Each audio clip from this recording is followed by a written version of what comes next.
जय माता दी, नमस्कार। आज हम कुंडली विश्लेषण करेंगे। एक जातक की कुंडली हमारे पास में है।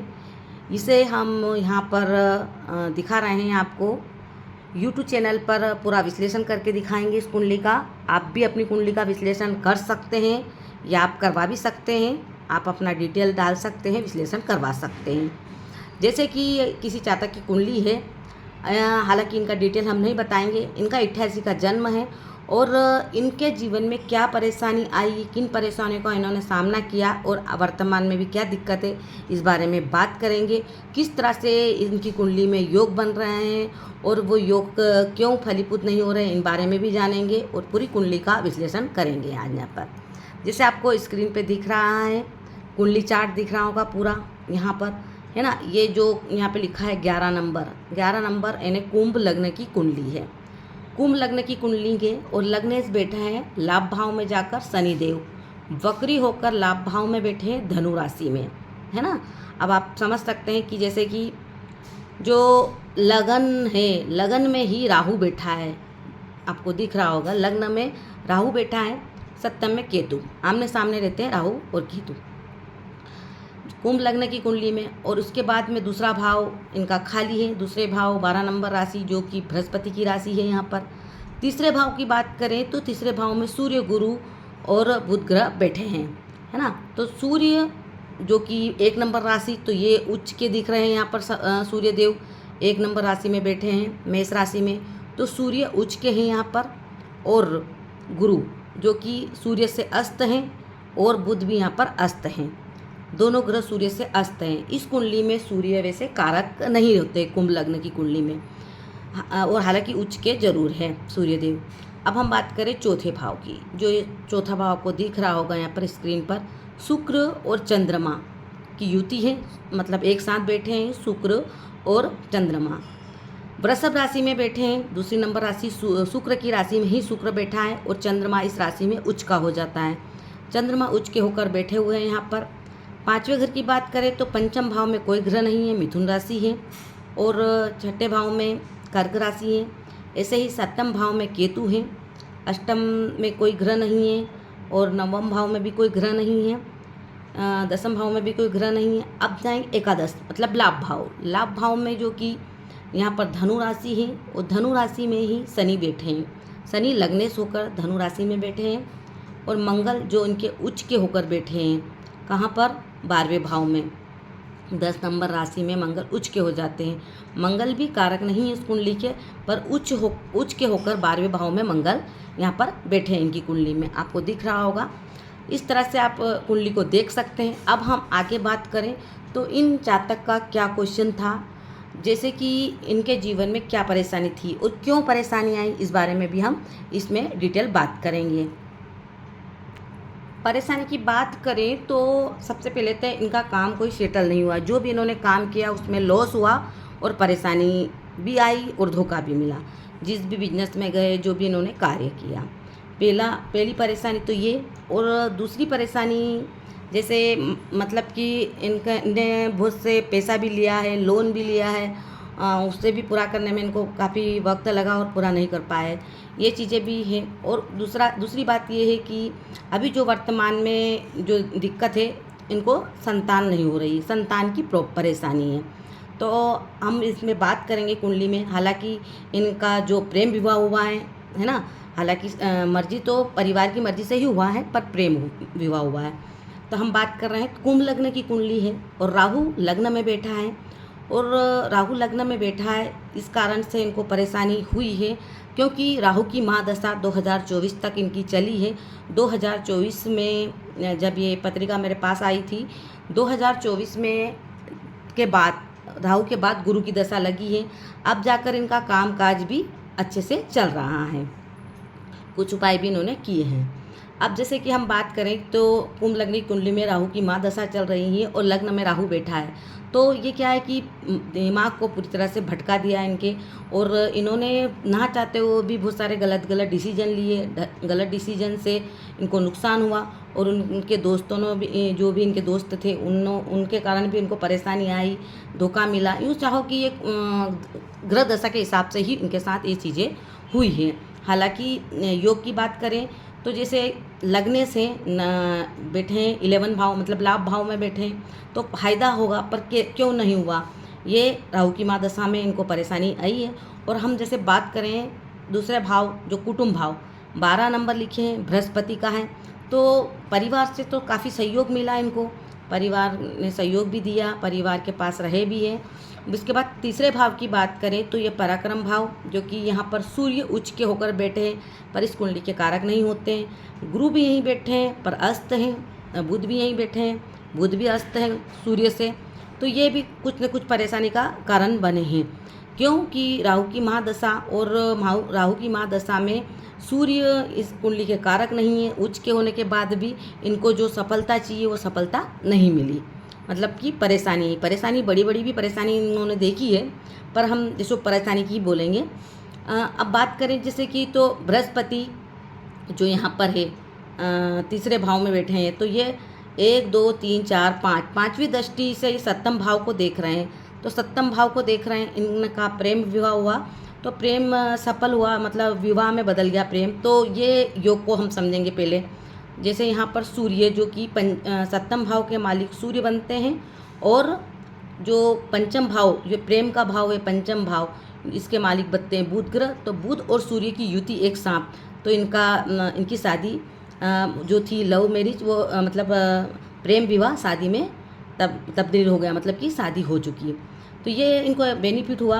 हालांकि इस कारण से कि इनके जो पंचम भाव के स्वामी और सप्तम भाव के स्वामी युति में यहाँ पर तीसरे भाव में बैठे हैं, और साथ में बृहस्पति की दृष्टि भी इनकी यहाँ पर सप्तम भाव पर है, तो इतनी परेशानी के बाद भी थोड़ा बहुत मनमुटाव लड़ाई झगड़ा जरूर इनके दोनों के बीच में चला, हस्बैंड वाइफ के, पर तलाक नहीं हुआ। क्यों नहीं हुआ कि बृहस्पति की दृष्टि सप्तम भाव पर है, तो तलाक के योग नहीं बनते, चाहे कितनी भी परेशानी आती है मेरी लाइफ में, पर तलाक नहीं होता है जब तक देखा गया है। इस तरह से अब बात करें चौथे भाव की, जो 4th हाउस है, चौथा भाव, यहाँ पर शुक्र स्वयं राशि खुद की राशि में शुक्र बैठे हैं, चंद्रमा उच्च के हो के बैठे हैं, तो जो चंद्रमा है माँ का भाव है और माँ का कारक है, तो माँ का सुख इनको मिला, माँ का पूरा सपोर्ट मिला है ना, जो भी इनकी परेशानी थी उसमें माँ ने पूरा सपोर्ट इनका किया।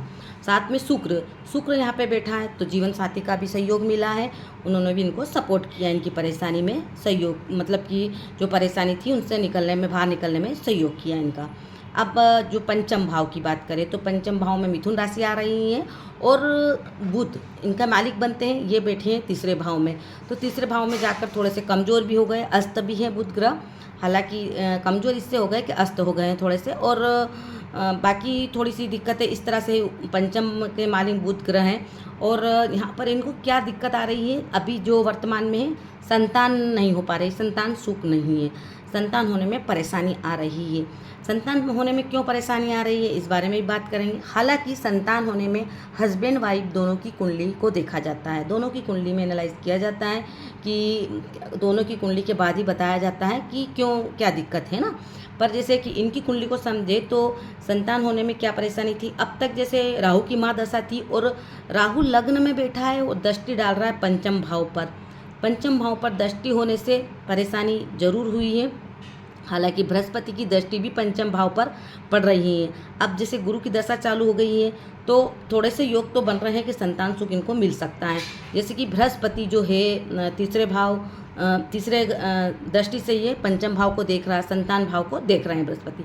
साथ में क्या शनि वक्री है, लगने से वक्री है, पर जब शनि की दृष्टि पड़ती है वहाँ पर विलम्ब हो जाता है उस चीज़ों में, तो इनको संतान होने में विलम्ब हो रहा है, देरी हो रही है, संतान के योग कमज़ोर पड़ रहे हैं यहाँ पर। इस तरह से आप देख सकते हैं। हालांकि 7-8 साल हो गए इनकी शादी को, और संतान होने में परेशानी आ रही है। बाकी चीज़ें क्या है कि जो कामकाज था, कामकाज क्यों बिगड़ा है, मतलब कि ये इन्होंने बहुत सारे काम बदले हैं, इन्होंने जितने काम थे सारे कर लिए होंगे, जैसे कि दुकानदारी तो करी है, साथ में छोटे मोटे व्यापार बहुत सारे चीज़ें कर रखी, वो हम अभी नहीं बोलेंगे इसमें, पर सब काम में इनको दिक्कत आई। पर जैसे 2025 के बाद में जैसे ही ये दशा राहु की खत्म हुई और बृहस्पति की दशा चालू हुई, फिर इनका जो काम है इन्होंने अच्छे से एक दुकान सेटल की है, मतलब काम किया अपना, और अब तक चल रहा है। 2025 निकल गया, 26 भी चल रहा है और धीरे धीरे ये उस काम में, व्यापार में सेटल हो रहे हैं। तो ये बृहस्पति की दशा है। बृहस्पति हालांकि कारक ग्रह नहीं है इस कुंडली का, तो भी सपोर्ट तो करेगा। बृहस्पति की जो दृष्टि है भाग्य भाव पे पड़ रही है, तो भाग्य कहीं ना कहीं इनका सपोर्ट करेगा। दृष्टि पड़ रही है भाग्य भाव पर, तो और साथ में जैसे बृहस्पति की भाग्य भाव के बाद में लाभ भाव पर भी दृष्टि पड़ रही है, तो लाभ भी इनको होगा। अब जो बृहस्पति की दशा है इनको फ़ायदा दे सकती हैं, पर जो चाहते हैं वो चीज़ें मिलने में फिर भी देरी होगी। देरी क्यों होगी कि इस कुंडली के कारक भी नहीं है बृहस्पति, और साथ में अस्त भी हैं गुरु, और थर्ड भाव में, तीसरे भाव में बैठे हैं, तो थोड़ा सा यहाँ पर गुरु ग्रह जो से कमज़ोर हो सकते हैं यहाँ पर। जैसे कि पंचम भाव पे मिथुन राशि आ रही, तो यहाँ भी इस कारण से भी संतान होने में डिले होती है, परेशानी आती है। ये कुछ नेगेटिव पॉइंट भी है और पॉजिटिव भी है। हालांकि बृहस्पति की दृष्टि जरूर पड़ रही है और बृहस्पति की महादशा चल रही है, तो योग तो है संतान के। फिर इसके बाद में और भी चीज़ें देखना जरूरी है संतान के योग में, जैसे कि इनकी जो पत्नी है उनकी कुंडली में भी किस तरह से योग बन रहे हैं वो देखना भी जरूरी है। अब जैसे कि इनकी पत्नी की बात करें तो यहाँ पर पंचम सप्तम भाव में 5 नंबर राशि है, सिंह राशि, और यहाँ पर केतु बैठे हैं। हालांकि इनका भी डिवोर्स तक बात चली गई थी, पर फिर भी इनकी शादी बची। क्यों बची कि बृहस्पति की दृष्टि है, और जैसे इनकी पत्नी समझदार भी है, और कुछ चीज़ें समझने के बाद में चीज़ें सब अच्छे से हुई हैं। ये चीज़ें आप देख सकते हैं कुंडली में, इस तरह से एनालाइज कर सकते हैं। इनका जो काम काज भी अच्छे से अब सेटल हो गया है, परेशानी थी वो भी दूर हो गई है। लाइफ में जो बृहस्पति की दशा है, इनको जो दिक्कत आ रही वो भी आई होप कि दूर हो जाएगी परेशानी इनकी, और जीवन इनका अच्छा रहे। इन्होंने कुछ रेमेडी भी जरूर की है। जैसे कि इनकी कुंडली की बात कर रहे हैं तो धन भाव के और लाभ भाव के स्वामी बृहस्पति बनते हैं।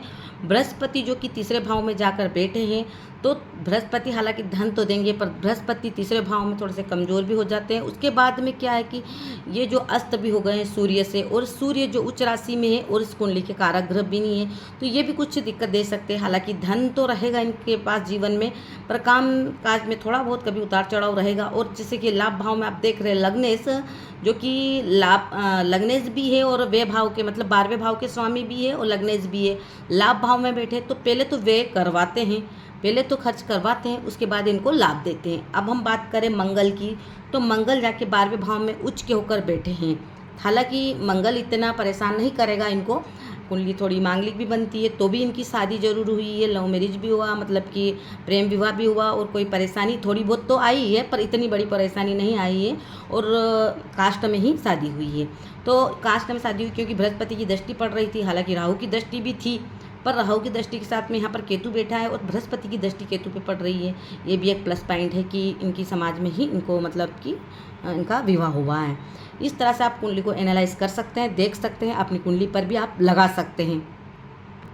जैसे कि एक और इसमें क्वेश्चन आता बन के कि जैसे इन्होंने बहुत सारे काम किए बाहर निकल कर, जो जन्म स्थान था, जन्म स्थान से दूर जाकर भी बहुत सारी चीज़ें काम किया, पर वहाँ पर इनको सफलता नहीं मिली। अब जाकर जहाँ पर जन्म स्थान से दूर सफलता नहीं मिली, पर जहाँ पर जन्म हुआ था वहाँ पर ये वापस से कार्यरत है, तो इनका काम अच्छे से सेटल भी हुआ और कर भी रहे। हालांकि पहले भी वहीं थे, पर पहले थोड़ी सी दिक्कतें आ रही थी।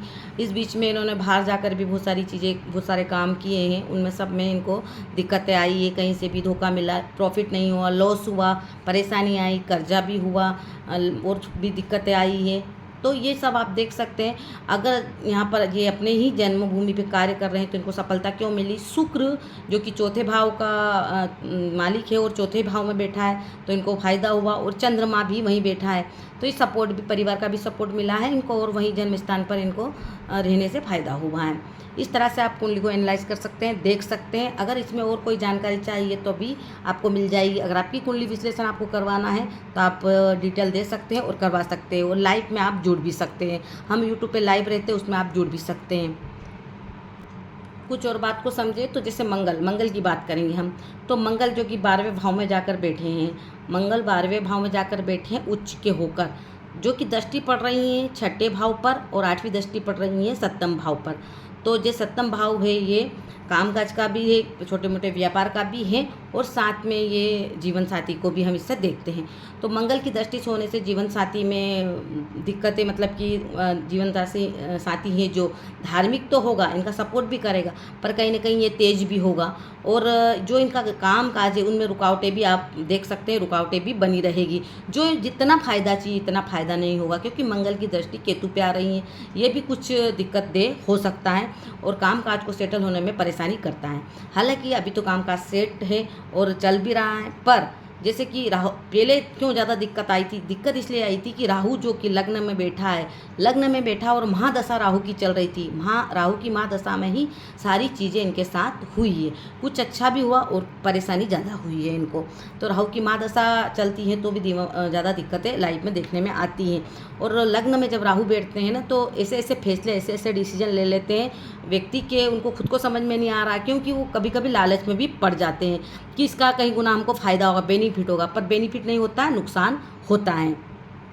हमारी वीडियो को लाइक, शेयर और सब्सक्राइब जरूर करें। धन्यवाद।